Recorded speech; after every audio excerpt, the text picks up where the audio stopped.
যদি আল্লাহ তাআলা সুযোগ দেন ইনশাআল্লাহ তোমাদের যেটা প্রয়োজন আছে ইনশাআল্লাহ সেটা আমরা করবো, যা প্রয়োজন আছে।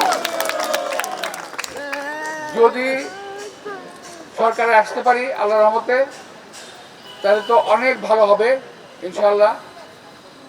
যেটুকু বাকি আছে কাজ সেটুকু করবো। এবং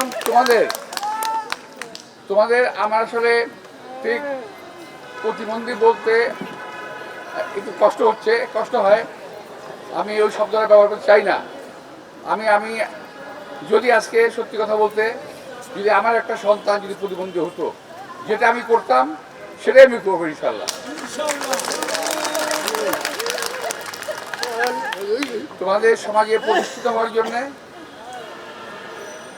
তোমাদের জীবনের স্বাচ্ছন্দ্য আনার জন্যে আমাদের যা করা দরকার একজন মানুষ হিসেবে আমরা উপলব্ধি করে ইনশাল্লাহ নির্বাচনের পর আমরা সেই ব্যবস্থা শুরু করবো ইনশাল্লাহ।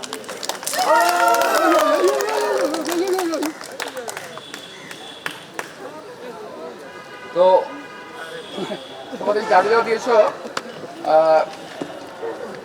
এতে তোমাদের হবে না, তোমাদের আরো অনেক প্রয়োজন আছে যেগুলো তোমরা লিখতে পারো নাই।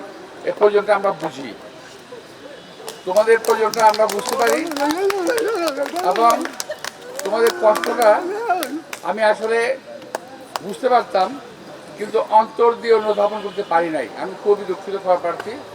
আমি আজকে বুঝতে পারছি তোমাদের সমস্যাটা কত মারাত্মক, অনেক মারাত্মক এই সমস্যা। এই সমস্যা নিয়ে একজনের মানুষের বেঁচে থাকা এবং তোমাদের যারা বাপ মা আছে তাদেরও টিকে থাকা খুবই ডিফিকাল্ট, খুবই কষ্টকর। সুতরাং তোমাদেরকে আমরা কখনোই সমাজের বোঝা হিসেবে ভাবতে চাই না। আমরা চাই তোমরা আমাদের সমাজে একটা করে সম্পদ।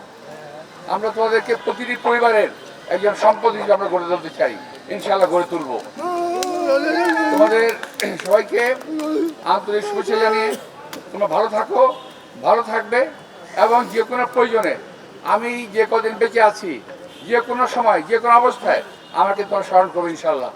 আমি তোমার পাশে দিয়ে রাখবো। তোমাদের সবাইকে আন্তরিক শুভেচ্ছা এবং ধন্যবাদ। আমি অনেকে তোমাদেরকে বলছি ভোটের প্রচারণা করতে, আসলে আমি তোমাদেরকে করতে বলবো না করতে বলবো। যদি ভালো লাগে তুমি করতে পারো, যদি কষ্ট হয় করার কোনো প্রয়োজন নাই। আমি বুঝতে পারছি তোমাদেরকে,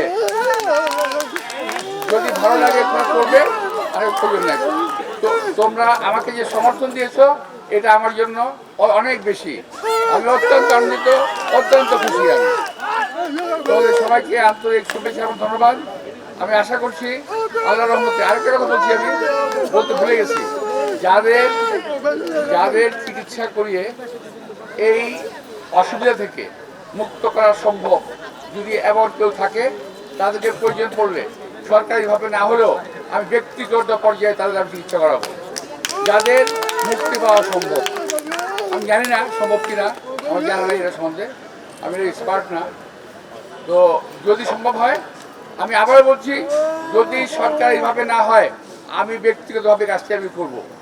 যদি একজন লোকের একটা বাচ্চার মুখে যদি আমি কথা বলতে পারি, একজন বাচ্চার মুখে যদি হাসি দেখতে পারি, সেটাই আমার জীবনের সার্থকতা হবে। সবাইকে ধন্যবাদ। আসসালামু আলাইকুম।